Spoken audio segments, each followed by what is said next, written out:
नाज़रीन अहम ख़बर खे ॾियूं पिया त पाकिस्तान पीपल्स पार्टी जे चेयरमैन बिलावल भुट्टो ज़रदारी चयो आहे त अरिड़हीं तरमीम तहत सूबनि खे हक़ ॾियारिया।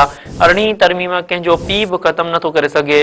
क़ौमी असेंबली में ख़िताब कंदे बिलावल भुट्टो ज़रदारी चयो त आर्टिकल 243 ते हुकूमत जो साथ ॾियण जो फ़ैसिलो कयो। मीसाक जमहूरियत में आइनी अदालत क़ाइमु करण जो वाइदो कयो वियो हो। आइनी अदालत क़ाइमु करे वाइदा पूरा करे रहिया आहियूं।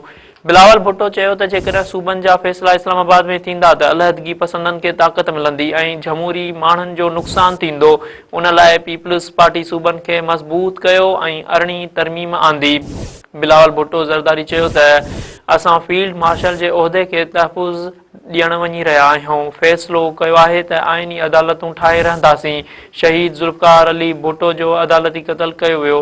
उन वक़्तु अदालतुनि में बराबरीअ जी नुमाइंदगी न हुई। आइनी अदालत में वफ़ाक़ समेत सूबनि जी बराबरी नुमाइंदगी हूंदी। नाज़रीन असां वांखे ॿीहर ई अहम ख़बर ॾेई रहिया आहियूं त पाकिस्तान पीपल्स पार्टी जे चेयरमैन बिलावल भुट्टो ज़रदारी चयो आहे त अरिड़हीं तरमीम तहत सूबनि खे हक़ ॾियारिया। अरिड़हीं तरमीम कंहिंजो पीउ बि ख़त्म नथो करे सघे। क़ौमी असेंबली खे ख़िताब कंदे बिलावल भुट्टो ज़रदारी चयो त आर्टिकल 243 ते हुकूमत जो साथ ॾियण जो फ़ैसिलो कयो। मीसाक जमहूरियत में आइनी अदालत क़ाइमु करण जो वाइदो कयो वियो हो। आइनी अदालत क़ाइमु करे वाइदा पूरा करे रहिया आहियूं।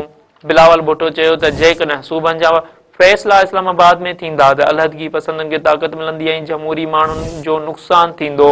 उन लाइ पीपल्स पार्टी सूबनि खे मज़बूत कयो ऐं आइनी तरमीम अरिड़हीं तरमीम आंदी।